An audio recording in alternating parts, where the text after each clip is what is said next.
جن کے پاس خداوند کا کلام ہے وہ میرے ساتھ پرانے نیم میں سے، پرانے عہد نامہ میں سے ہوسیا نبی کا صحیفہ، یہ اولڈ ٹیسٹامنٹ میں سے ہم پڑھنے لگے ہیں۔ یہ ہوسیا نبی کا صحیفہ ہے اور اس کا چیپٹر نمبر 3 ہے، ورس 4 سے ہم 6 ورس تک اس کو پڑھیں گے۔ اگر آپ نے اپنا کلام آج اپنے ساتھ لے کر آئے ہیں تو میرے ساتھ دیکھیں پرانے عہد نامہ میں سے ہوسیا نبی کا صحیفہ، اس کا 4 باب۔ اگر بہن صباحت سامنے آ سکتی ہے تو پلیز میں چاہتا ہوں کہ آج بہن اس کلام کو ریڈنگ کے لیے ہمارے ساتھ تلاوت کریں۔ میں چاہ رہا ہوں کہ بہت سارے بیٹے اور بیٹیوں کو ہم سامنے لے کر آئیں تاکہ ان کی زندگی کے اندر اگر کوئی شرم ہے، کوئی جھجک ہے تو وہ اس میں سے نکلے اور خداوند کے کلام کو پڑھنے میں ہمارے ساتھ رہنمائی کریں۔ جی بیٹا آ جائیں۔ ہلیلویا، مسیح میں آپ سب کی سلامتی ہو۔ خدا کے پاک کلام میں یوں لکھا ہے، تو بھی کوئی دوسرے کے ساتھ بحث نہ کرے اور نہ کوئی اسے الزام دے، کیونکہ تیرے لوگ ان کی مانند ہیں جو کاہن سے بحث کرتے ہیں۔ اس لیے تو دن کو گر پڑے گا اور تیرے ساتھ نبی بھی رات کو گریں گے، اور میں تیری ماں کو تباہ کروں گا۔ میرے لوگ ادب معرفت سے ہلاک ہوئے، چونکہ تو نے معرفت کو رد کیا، اس لیے کہ میں بھی تجھ کو رد کروں گا تاکہ تو میرے حضور کاہن نہ ہو، اور چونکہ تو اپنے خدا کی شریعت کو بھول گیا ہے، اس لیے میں بھی تیری اولاد کو بھول جاؤں گا۔ خدا کے پاک کلام کے پڑھنے اور سننے پر خداوند کی خاص برکت ہو۔ جی میرے عزیزو، آج جو بہن نے ابھی خداوند کے کلام میں سے تلاوت کی ہے، یہ ہوسیا نبی کا یہ صحیفہ ہے، یہ پرانے عہد نامہ میں سے ہم نے اس کی تلاوت کی ہے۔ اور یہاں پر لکھے، تو بھی کوئی دوسرے کے ساتھ بحث نہ کرے اور نہ کوئی اسے الزام دے، کیونکہ تیرے لوگ ان کی مانند ہیں جو کاہن سے بحث کرتے ہیں۔ اس لیے تو دن کو گر پڑے گا اور تیرے ساتھ نبی بھی رات کو گرے گا، اور میں تیری ماں کو تباہ کروں گا۔ میرے لوگ عدم معرفت سے ہلاک ہوئے، چونکہ تو نے معرفت کو رد کیا، اس لیے میں بھی تجھ کو رد کروں گا تاکہ تو آگے، کہ تو نے معرفت کو رد کیا اس لیے میں بھی تجھے رد کروں گا تاکہ تو میرے حضور کاہن نہ ہو، اور چونکہ تو نے اپنے خدا کی شریعت کو بھول گیا، اس لیے میں بھی تیری اولاد کو بھول جاؤں گا۔ خداوند کے پاک کلام کے پڑھے، سنے اور سمجھے جانے پر خدا کی خاص برکت ہو۔ میرے چیزوں، یہاں پر خدا کا کلام مجھے اور آپ کو بتاتا ہے، پرانے عہد نامہ کے اندر جب بھی خدا نے اسرائیل سے بات کی، قوم بنی اسرائیل کو بچایا، لیکن انہوں نے کیا کیا؟ انہوں نے ہمیشہ خدا کے کلام کو، خدا کے سخن کو، خدا کی باتوں کو، خدا کی شریعت کو انہوں نے کیا کیا؟ انہوں نے ہمیشہ کلام کو رد کیا۔ اور لوگ کیا کرتے تھے؟ وہ کاہن سے بحث کرتے تھے۔ کاہن کہتا ہے یہ کلام ہے، یہ شریعت ہے، اس کو سنو، لیکن وہ کیا کرتے تھے؟ وہ اس کلام کو میرے عزیزوں کیا کر دیتے؟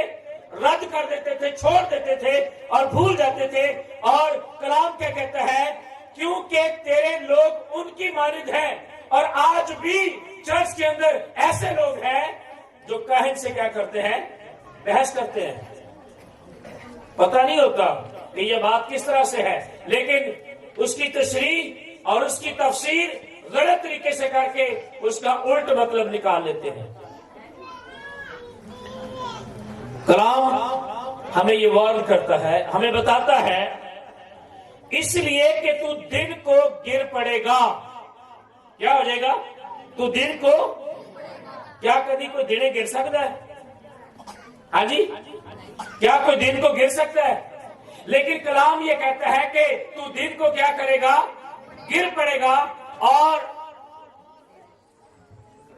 تیرے ساتھ نبی بھی رات کو گر. یاد رکھیں، بہت سارے لوگ جب گناہ میں گرتے ہیں تو اس کا مطلب ہے وہ سب کچھ انہیں نظر آ رہا ہوتا ہے، لیکن وہ پھر بھی گناہ میں گر جاتے ہیں. نبی گناہ میں گر گئے، اور خدا یہاں پر کہہ رہا ہے کہ تو بھی گرے گا اور نبی بھی رات کو گر جائے گا.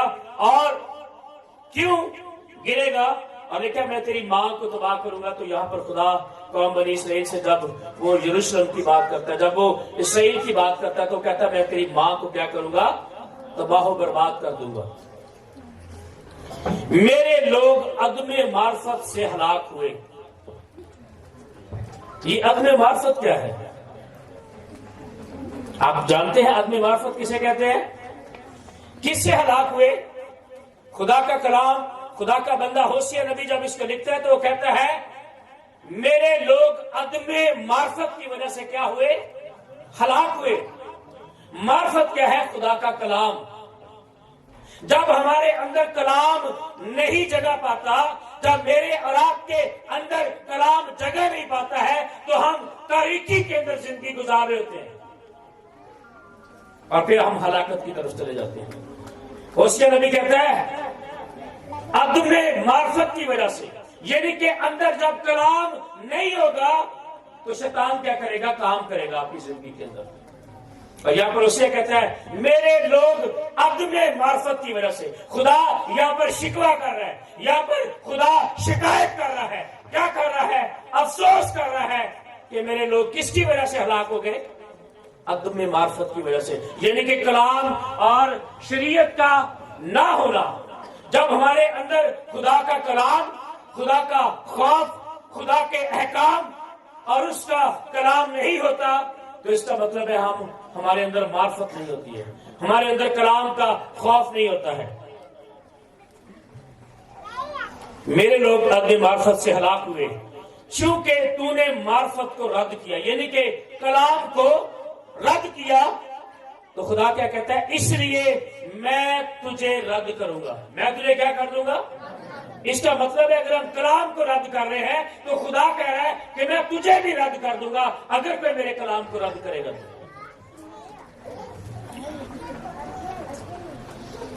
تو میرے حضور کاہن نہیں ہوگا. اور خدا خادموں کو بھی کہہ رہا ہے اگر تو نے میرے کلام پر عمل نہ کیا، اگر تو نے درست طریقے کے ساتھ، درست ایمان کے ساتھ، اچھے طریقے کے ساتھ، پوری دیانتداری کے ساتھ اگر تو نے میرا کلام ڈلیور نہ کیا تو خدا کہتا آگے کو تو میرے حضور کاہن نہیں ہوگا. خدا کاہنوں کو بھی رد کر دیتا تھا. یاد رکھیے چونکہ تو نے اپنے خدا کی شریعت کو بھول گیا. کاہن کو کیا دی گئی تھی؟ شریعت دی گئی تھی. کاہن کا کام یہ ہوتا تھا کہ وہ دیانتداری کے ساتھ ہیکل کے اندر شریعت کا کام کرے. وہ شریعت پڑھ کر سناتا تھا جو ماہر فقی ہوتے تھے. اس لیے خدا کہتا ہے اس لیے میں تجھ کو رد کروں گا، تو میرے حضور کاہن نہ ہو کیونکہ تو نے خدا کی شریعت کو بھول گیا. اس لیے میں بھی تیری اولاد کو بھول جاؤں گا. یاد رکھیں اگر آپ خدا کو بھول جائیں گے، اگر آپ خدا کو رد کر دیں گے، اگر آپ خدا کو چھوڑ دیں گے، اگر آپ اپنی زندگی کے اندر اول درجہ اپنے خدا کو نہیں دیں گے تو خدا کہتا ہے میں بھی تجھے اول درجہ نہیں دوں گا اور ہمیشہ